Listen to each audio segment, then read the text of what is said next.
Andrew Tate continues splitting the Ummah, the Muslim community, like Muhammad split the moon. Except splitting the Ummah is real.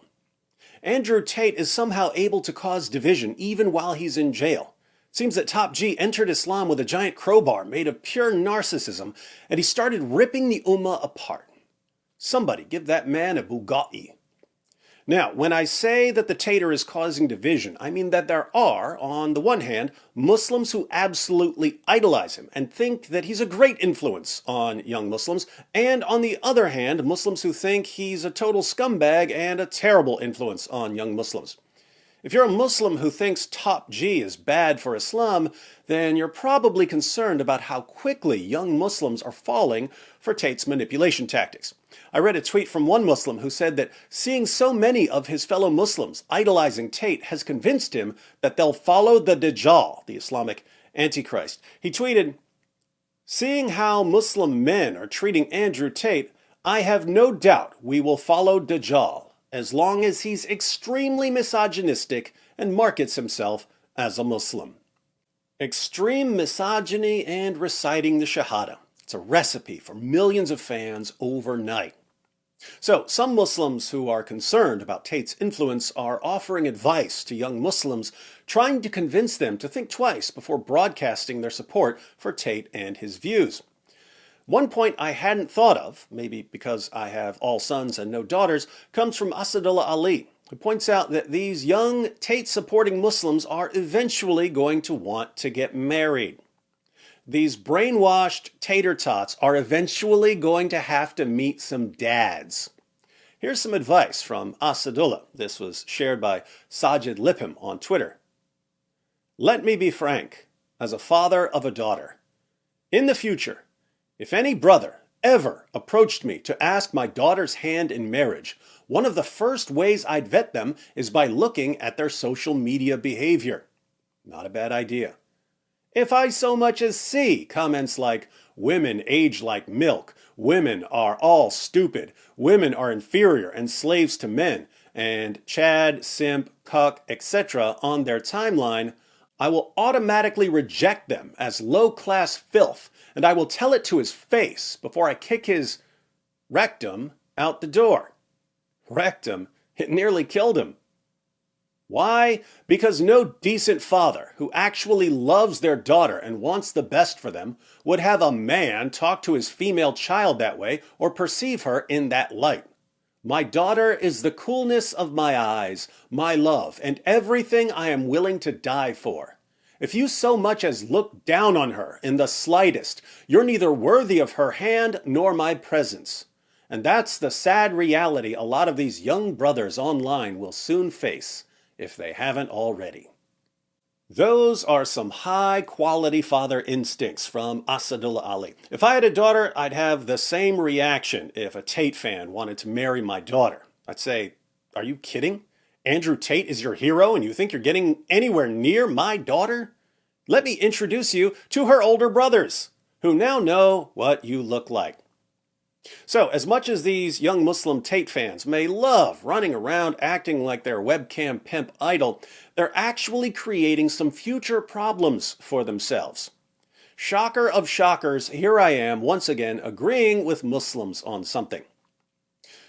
But I do have one question for Muslim critics of Andrew Tate before I go. We agree that a Tate fan would not be a good match for any self-respecting woman. We agree that a good father wouldn't let a Tate fan anywhere near his daughter.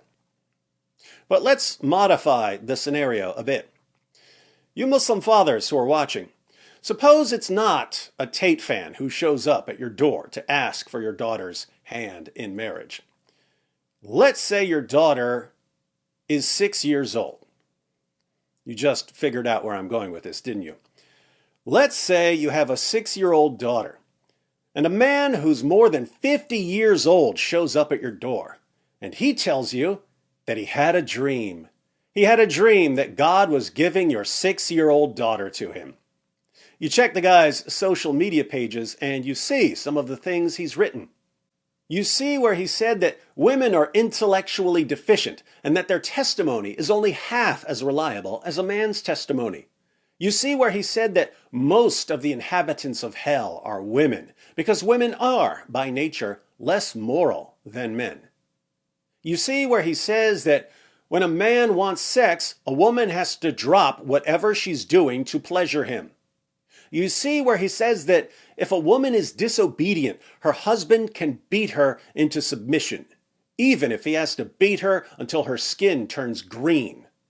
You see where he says that he plans to have 9 wives and some sex slaves, and where he says that he plans to have sex with all of his wives in a single day while only taking 1 bath. You see where he says that he wants your daughter to clean the never-ending supply of semen stains off his clothes. And you see where he says that he's going to marry your daughter when she's 6, consummate the marriage when she's 9, and die when she's 18, leaving her as a childless widow for the rest of her life, because no one's allowed to marry her after him. To non-Muslims, this sounds like the worst husband imaginable. But somehow, even Muslims who have very good father instincts, Muslim fathers who know never to let an Andrew Tate fan anywhere near their daughters, somehow these same fathers view Muhammad as the perfect example of a husband. Muhammad would be their dream partner for their daughters, even though Muhammad is significantly creepier than the worst Andrew Tate fan on the planet. There's a reason Andrew Tate converted to Islam. Islam confirmed his views about women. So it's really, really strange to see Muslim fathers warning young men, you'd better not come around here if you think like Andrew Tate. If you want to marry my daughter, you need to think like Prophet Muhammad, who had the exact same views as Andrew Tate. If you love your daughter, you shouldn't want her marrying anyone like Andrew Tate or Muhammad. But our Muslim friends can't say that because they know they idolize Muhammad. So they condemn the views of Andrew Tate while praising the views of Muhammad, the 7th century Andrew Tate. And that's why I don't see how the Muslim critics of Andrew Tate can win this one. Young Muslims are drawn to Andrew Tate because they realize that he's like Muhammad. How can Muslims like Asadullah Ali condemn Tate without condemning Muhammad? They can't.